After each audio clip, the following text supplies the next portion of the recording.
ঐতিহাসিক জয়, ঐতিহাসিক পরাজয় ঘটে গেছে। কথাটা কেন বলছি, মহারাষ্ট্রে বিজেপির ঐতিহাসিক জয় হয়েছে, এ নিয়ে কারোর কোনো দ্বিমত নেই। কিন্তু একাধারে পশ্চিমবঙ্গে ঐতিহাসিক পরাজয় হয়েছে।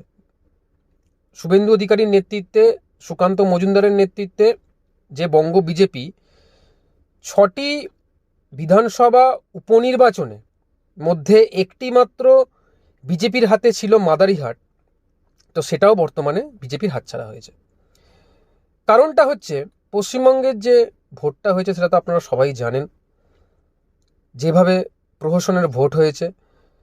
তো মহারাষ্ট্র তো আর সেই ভোটটা হয়নি, তো সেই ক্ষেত্রেই মহারাষ্ট্রের জিতটা অন্যরকম হয়েছে, পশ্চিমবঙ্গের জিতটা অন্যরকম হয়েছে।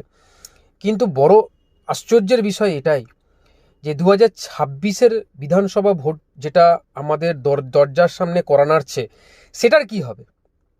কতটা ফ্রি অ্যান্ড ফেয়ার ইলেকশন হবে? কতটা পশ্চিমবঙ্গের জনগণ তার ভোটাধিকার প্রয়োগ করতে পারবে? এটাই এখন বড় প্রশ্নচিহ্ন।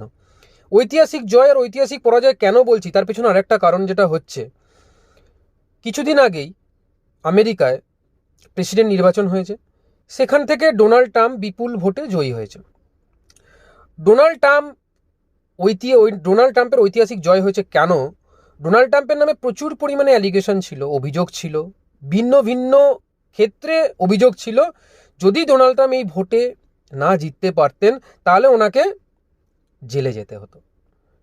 কিন্তু সেইখান থেকে ভাগ্যচক্রে উনি জিতে গেছেন এবং জিতে আগামী দিন আমেরিকার প্রশাসনিক বলুন সমস্ত স্তরের শীর্ষ জায়গায় উনি বসতে চলেছেন।